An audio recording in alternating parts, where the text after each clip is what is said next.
Good morning, welcome friends. मैं नरेश पटेल आपका group theory और स्पेक्ट्रोस्कोपी लेक्चर में स्वागत करता हूं। आज के फर्स्ट वीडियो में हम वो सीखने वाले हैं जो स्टूडेंट को ज़्यादातर बहुत ही हार्ड महसूस होता है। तो आज हम सीखेंगे application of symmetry two molecules vibrations, interpretation of IR and Raman activity. जैसे कि हम किसी भी मॉलिक्यूल से लिए टोटल मोड्स एनालिसिस किस तरह करते हैं वो आज हम वीडियो में सीखेंगे। तो शुरू करते हैं। फ्रेंड्स, आपको याद रखना पड़ेगा कि total number of modes molecules के लिए टोटल मोड्स को हम लिखते हैं गैमा 3n और इसको हम 3 पार्ट में डिवाइड करते हैं। ट्रांसलेशन मोड, रोटेशनल मोड्स और वाइब्रेशनल मोड। वाइब्रेशनल मोड्स में भी दो होते हैं, stretching and bending vibrational mode. तो हम लिखेंगे degree of freedom total number of modes is equal to gamma 3n। इसको हम 3n के कैलकुलेट करते हैं और इसको लिखते हैं gamma t, gamma r plus gamma vibration. वहां n तो total number of atom in the molecules होता है। तो फ्रेंड्स, इसको इजी तरह से हम कैसे निकालें नंबर ऑफ मोड्स, तो इसके लिए हमको एक टेबल को बहुत इजी तरीके से याद रखना पड़ेगा। तो हमारे पास दो टाइप के मॉलिक्यूल्स होते हैं, लीनियर और नॉन लीनियर। तो यहाँ पर हमने लिखा है, टेबल को आप याद रखिए। ट्रांसलेशन मोड्स है 3, रोटेशनल मोड्स 2 और 3, और वाइब्रेशनल मोड्स जो इसको हम डिवाइड करते हैं स्ट्रेचिंग और बेंडिंग में। तो स्ट्रेचिंग लीनियर हो, नॉन लीनियर हो, दोनों के लिए n-1, बेंडिंग इसमें 2n-4 for linear, 2n-5 for non linear. तो इसको हम इसी तरह से आसानी से कैलकुलेट कर सकते हैं। वहां पर n is the number of atom in the molecule, वो आपको याद रखना है।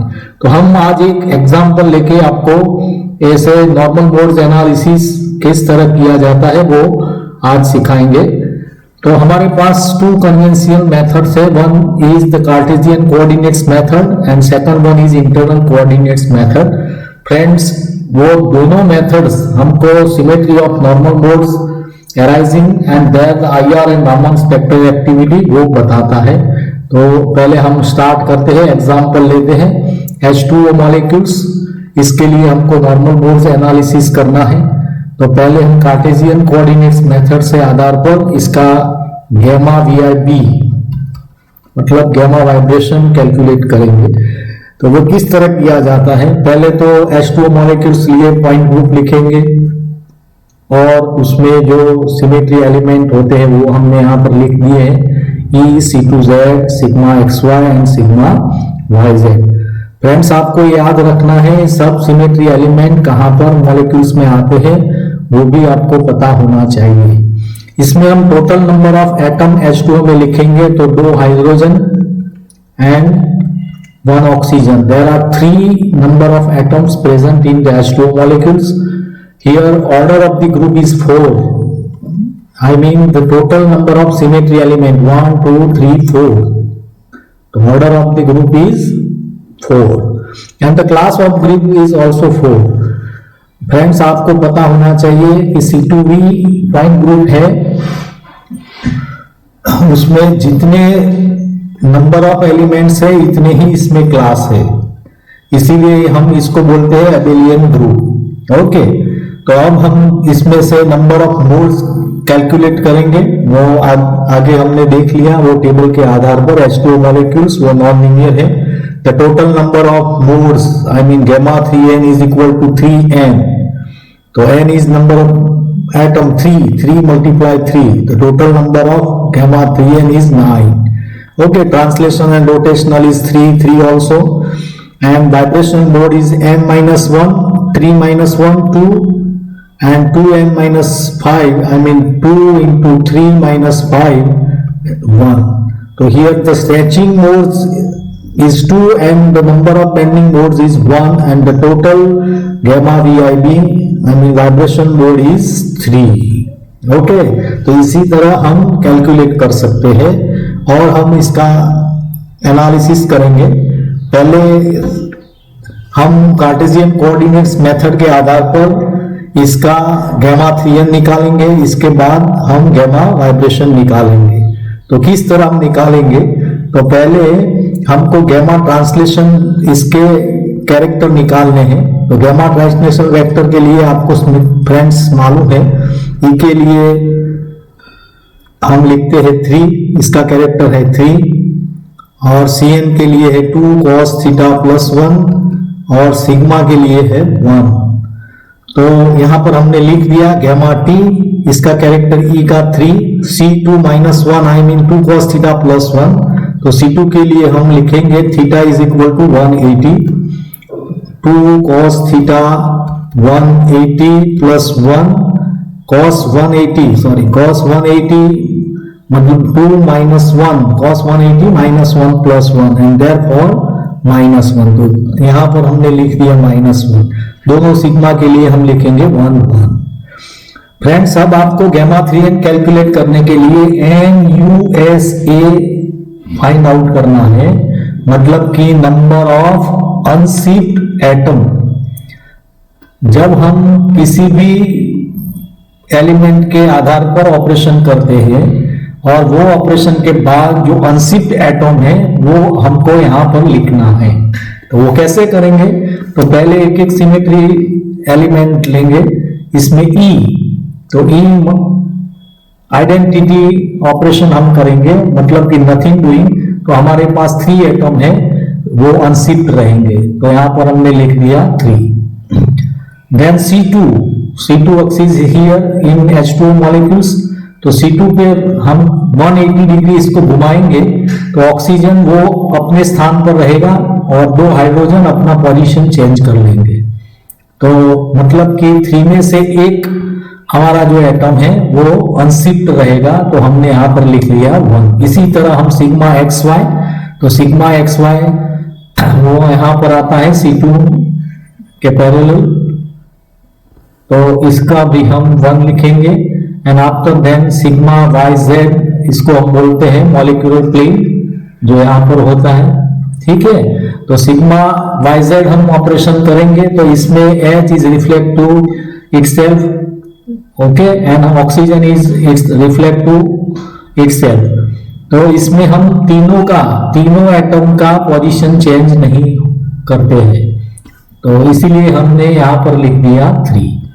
अब हमको कैलकुलेट करना है गामा 3n। तो गामा 3n कैलकुलेट करने के लिए हम gamma t multiply NUSA, number of USA, इसको हम मल्टीप्लाई करेंगे। तो 3 into 3 9, minus 1 into 1 minus 1, 1 into 1 1, 1 into 3 3। तो इसी तरह हम गामा 3n निकाल लेते हैं। तो फ्रेंड्स, हमारे पास जो गामा 3n आ गए और इसका हमको डिडक्शन करना है, आई मीन मूलिकन सिंबल में इसका IRS हमको निकालना है। तो यहाँ पर IRS हमने निकाल दी है, वो हम देखेंगे कि IRS हम कैसे निकालेंगे। मतलब कि जो हमारे पास रिड्यूसिबल कैरेक्टर रिप्रेजेंटेशन आ गया है गामा 3n, इसका हम रिडक्शन किस तरह करेंगे। तो इसका रिडक्शन करने के लिए हमारे पास एक शॉर्ट फॉर्मूला है, इसका यूज करेंगे स्टैंडर्ड रिडक्शन फॉर्मूला। तो किस तरह हम इसका यूज करके इजी तरह से ऐसे रिडक्शन IRS इरिड्यूसिबल IRS हम निकाल सकते हैं।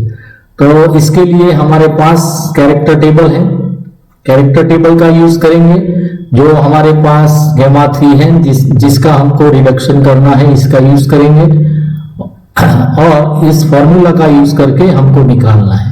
पहले आपको फ्रेंड्स क्या करना है कि कैरेक्टर टेबल में हमारे पास जो मूलिकन सिंबल है, जो इरिड्यूसिबल रिप्रेजेंटेशन हम लिखते हैं A1 A2 B1 B2, वो हम पर यहाँ पर लिख लेंगे। आफ्टर देन रिडक्शन फॉर्मूला में हम देख सकते हैं 1/H, H is the order of the group. तो सब में ऑर्डर ऑफ द ग्रुप 4, तो यहाँ पर 1/4 लिख दिया। अब हमको क्या करना है, हमारे पास NR है, मतलब कि जो symmetry element in one class, एक ही क्लास में जो सिमेट्री एलिमेंट का नंबर है, इसको हमको लिखना है। मतलब कि हमारे पास जितने सिमेट्री एलिमेंट है इतने ही क्लास है। शॉर्ट में याद रखना है, तो यहां पर सिमेट्री एलिमेंट के एसोसिएट जो इसका कोएफिशिएंट है इसको हमको लिखना है। ओके, तो सब में 1 1 1 1 एक ही है और हम सब में 1 1 ही लिखेंगे। तो यहां पर हम लिख देंगे 1 1 1 1।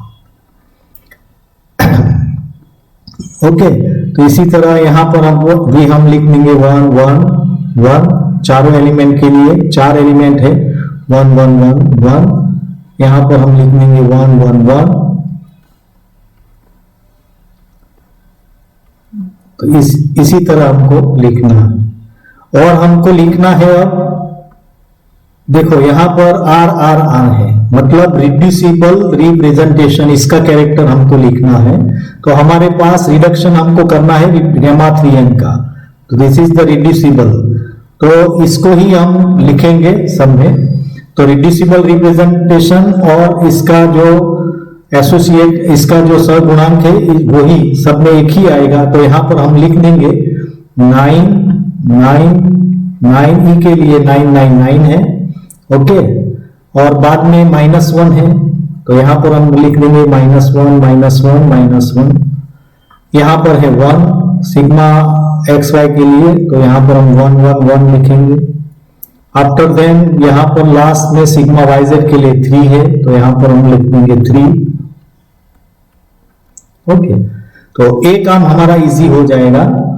अब बाद में क्या करना है, तो कैरेक्टर टेबल का यूज करके इसमें A1 जो IRS है इसके सामने हर सिमेट्री एलिमेंट के लिए जो कैरेक्टर लिखे है इसका हमको यूज करना है। तो पहले A1 का नंबर निकालने के लिए हम क्या करेंगे, हर सिमेट्री एलिमेंट के लिए जो कैरेक्टर है 1 1 1 1 ये यहां पर लिख देंगे 1 1 1 1। जब हम इसका सॉल्यूशन निकालेंगे तो हमारा आंसर आएगा 3A1। The number of A1 is 3, ऐसा आएगा। अब दूसरा नंबर निकालना है A2 का, तो यहां पर A2 के सामने जो हमारा IRS कैरेक्टर लिखा है तो इसको हम लिख देंगे 1 1 -1 -1। तो 1 1 -1 -1। जब इसका सॉल्यूशन निकालेंगे तो हमारा नंबर ऑफ A2 आएगा 1। ओके, और आफ्टर देन B1 के लिए 1 -1 1 -1, तो यहां पर लिख देंगे 1 -1 1 -1। इसका सॉल्यूशन हम निकालेंगे तो हमारे पास आएगा 2B1। ओके, एंड लास्ट में B2 के लिए है 1 -1 -1 1, तो यहां पर लिखेंगे 1 -1 -1 और 1। तो इसका सॉल्यूशन निकालेंगे, हमको मिलेगा 3B2। तो ये हो गए हमारे गामा 3n रिप्रेजेंटेशन के मिलिकन सिंबल। तो इसको हम बोलते हैं IRS। ओके, तो यहां पर हमने लिख दिया 3A1 A2 2B1 3B2। The total number of modes is 3 + 1 + 2 + 3 is equal to 9, जो हमने 3n के बराबर होना चाहिए। फ्रेंड्स, यहां पर ये लिखा है गामा T के लिए IRS लिखा है मिलिकन सिंबल में, तो इसका भी रिडक्शन इसी तरह हम करके इसका भी निकाल सकते हैं, लेकिन हम इसका शॉर्ट मेथड आपको सिखाएंगे, वो हम कैरेक्टर टेबल में से किस तरह लिख सकते हैं। तो गामा T को हम लिखने के लिए क्या करेंगे, तो कैरेक्टर टेबल में जहां पर 3 नंबर के कॉलम में XYZ ऐसे सिंबल पाए जाते हैं, तो XYZ के सामने जो सिंबल मूलिकन लिखे हैं इसको हम बोलते हैं गामा T, और इसको हम लिखेंगे यहां पर X के सामने B1, Y के सामने B2 और Z के सामने A1। तो यहां पर हमने लिख दिया A1 B1 और B2। The total number of gamma T is 3। और इसी तरह हमको निकालना है gamma rotational modes, number of rotational modes निकालना है। तो इसके लिए हम थर्ड कॉलम में किस सिंबल को देखेंगे, तो यहां पर R X R Y और R Z ऐसे सिंबल पाए जाते हैं।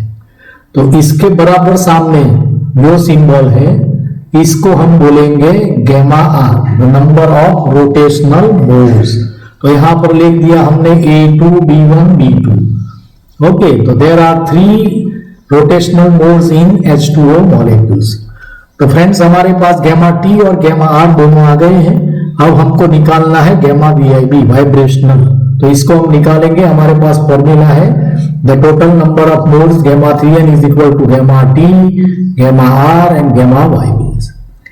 ओके, तो इसको हम लिखेंगे gamma vib is equal to gamma 3n minus gamma T और गैमा आर। टोटल में से हम टी और आर दोनों को निकाल देंगे तो हमारे पास होगा गैमा वाइब्रेशन। तो यहां पर हो गया गैमा वाइब्रेशनल। तो हमारे पास गैमा वाइब्रेशन है, आगे हमने निकाल लिए हैं।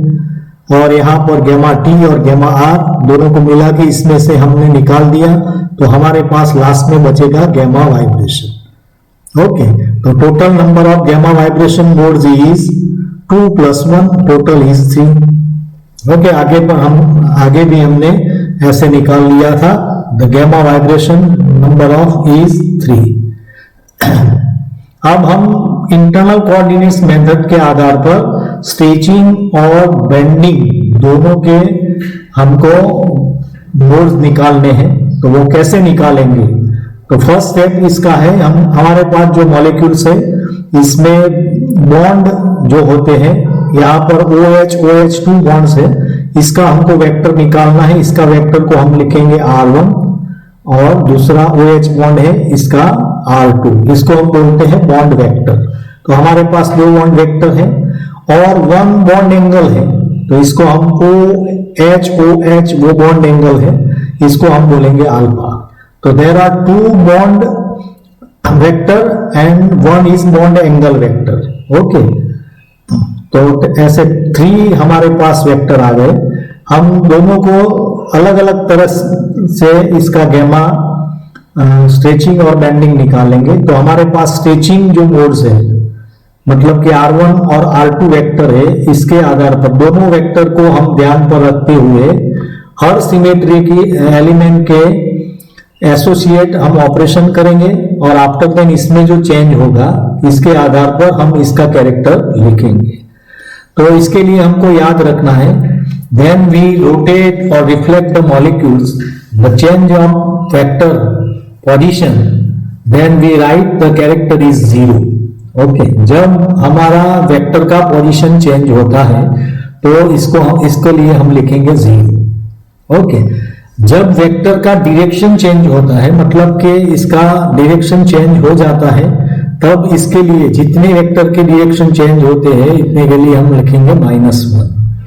और जब हम ऑपरेशन करते हैं तो ऑपरेशन में हमको इसका डायरेक्शन भी चेंज नहीं होता और इसका पोजीशन पर चेंज नहीं होता, तो इसके लिए हम क्या लिखेंगे फ्रेंड्स? 1। ओके, याद रखिए हमारे पास 2 वेक्टर है, तो इसके आधार पर हम ऑपरेशन करेंगे।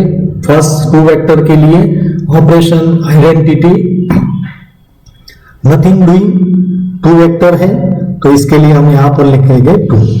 अब C2 ऑपरेशन करेंगे, H2O में C2 एक्सिस है, तो जब हम C2 ऑपरेशन करेंगे तब दोनों वेक्टर R1 और R2 उसका दोनों का पोजीशन चेंज हो जाएगा।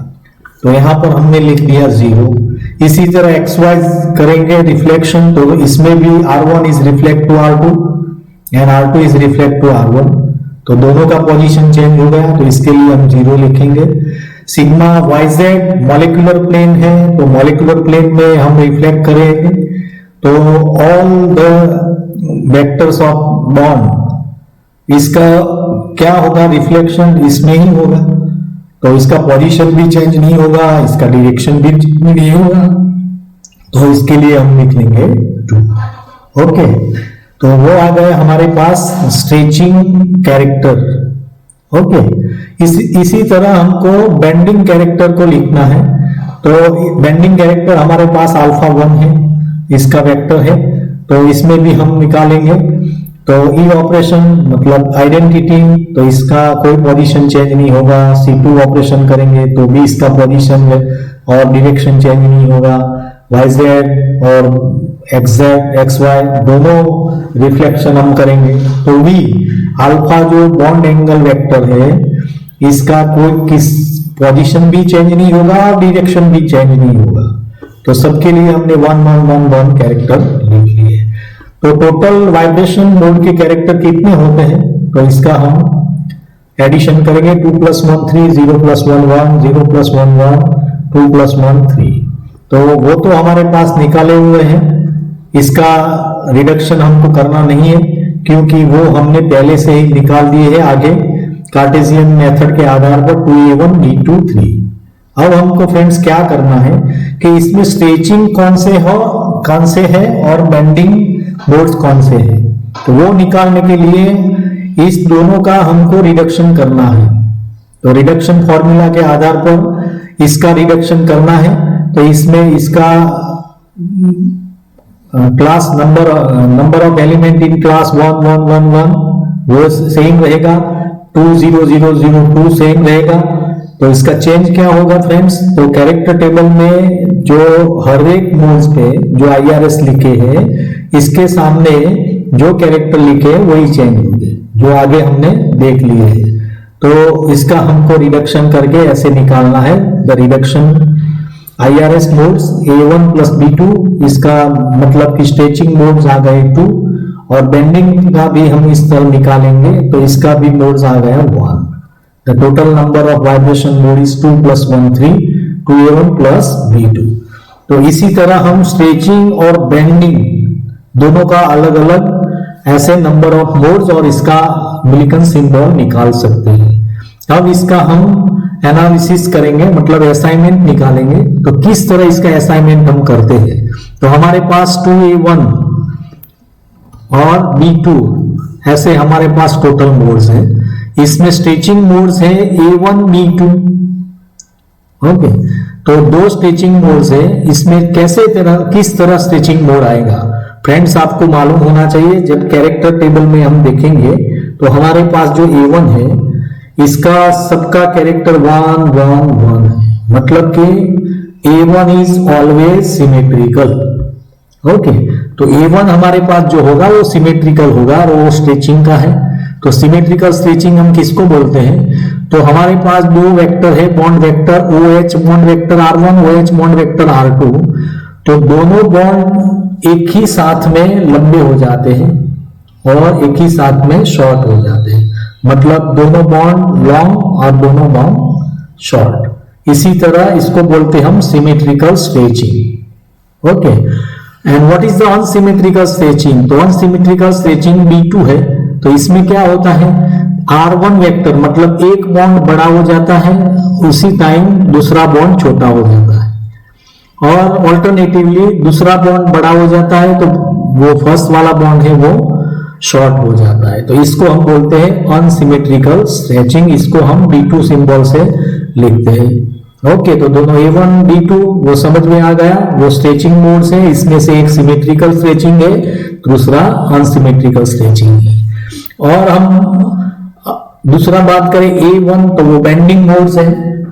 तो बेंडिंग मोड यहाँ पर एक ही बॉन्ड है, सॉरी बॉन्ड एंगल है।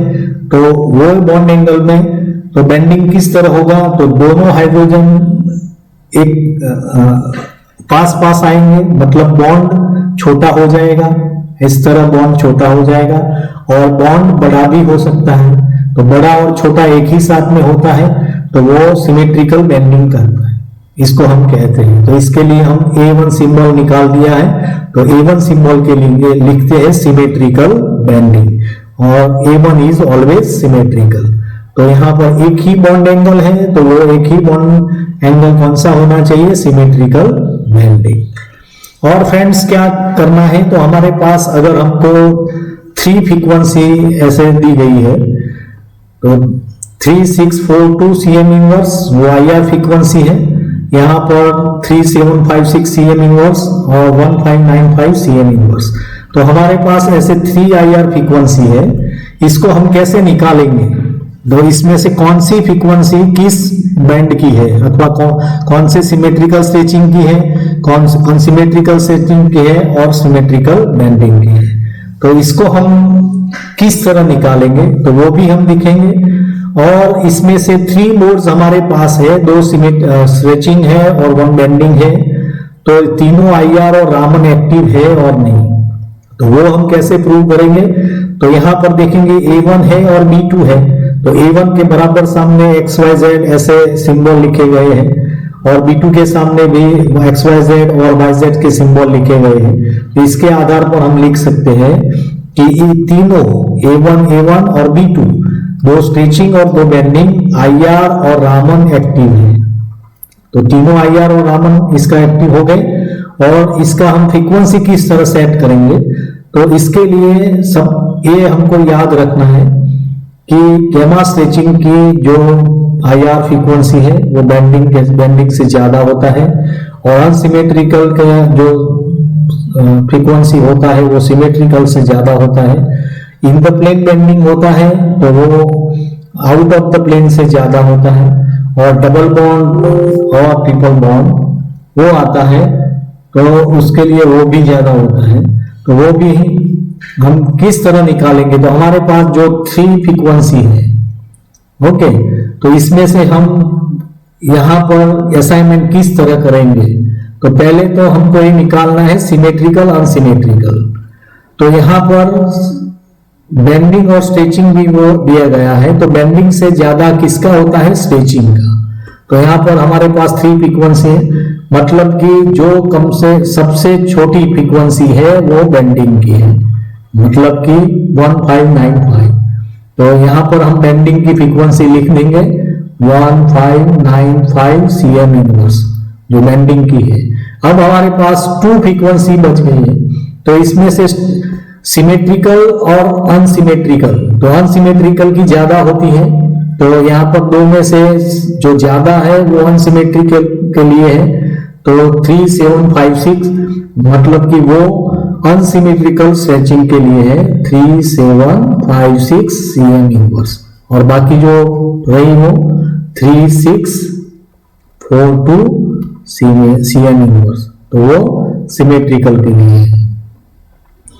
ओके, तो इसी तरह हम IR फ्रीक्वेंसी को ऐसी तरह हम सेट कर सकते हैं।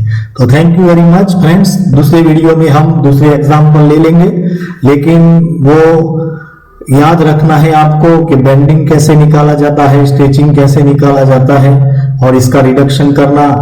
तो इसी तरह आप करके रहेंगे तो सब एग्जाम्पल आप इसी तरह सॉल्व कर सकेंगे। Thank you very much.